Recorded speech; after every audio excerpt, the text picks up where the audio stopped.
স্বাধীনতা দিৱসৰ লগত সংগতি ৰাখি বুধবাৰে দুলিয়াজানৰ ৰাজপথত বিজেপি দলে বাহিৰ কৰে তিৰংগা যাত্ৰা। দুলিয়াজানৰ পিপলতল তিনিআলিৰ পৰা আৰম্ভ হোৱা তিৰংগা যাত্ৰা চহৰখন পৰিভ্ৰমণ কৰি বিটি খেলপথাৰত সামৰণি পৰে। কেইবা শতাধিক বিজেপি কৰ্মীৰ লগতে বিধায়ক তেৰজ গোৱালে এই তিৰংগা যাত্ৰাত অংশগ্ৰহণ কৰে। ভাৰত মাতা কি জয়, বন্দে মাতৰম, হিন্দুস্তান জিন্দাবাদ আদি শ্লোগানেৰে বিজেপি কৰ্মীসকলে আকাশ বতাহ কঁপাই তোলে। দুলিয়াজানৰ পৰা কিশোৰ কুমাৰৰ report, north east frontier news.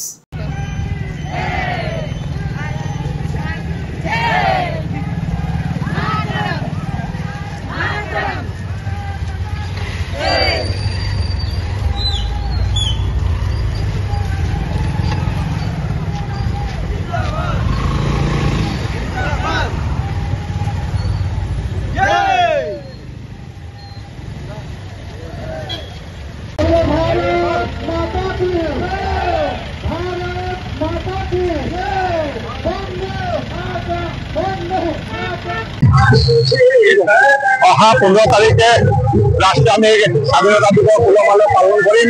এই সম্পৰ্কে ভাৰতীয় জনতা পাৰ্টি নিৰ্দেশ মৰ্মে সমগ্ৰ সকলো ভাৰতীয় নাগৰিকৰ সহযোগতে তিৰংগা যাত্ৰা আৰম্ভ কৰিছে। এই তিৰংগা যাত্ৰা শহীদসকলক যিসকল স্বাধীনতা দিৱস সকলো পৰিয়ালক আমি ধন্যবাদ কৃতজ্ঞতা জনাইছো আৰু আশা ৰাখিছো অহা 15 তাৰিখে সকলো শান্তি প্ৰতিষ্ঠালৈ উন্নতি হ'ব তাৰে বান্ধি লৈ আমি মহামানৱ মহাত্মা গান্ধীৰ নীতিৰে এই যাত্ৰা আৰম্ভ কৰিছো আৰু অহা 15 তাৰিখে সকলো ভাৰতীয় নাগৰিক যাতে ওলাই আহে স্বাধীনতা দিৱস উলহ-মালহে পালন কৰে তাৰে আমি এটা কথা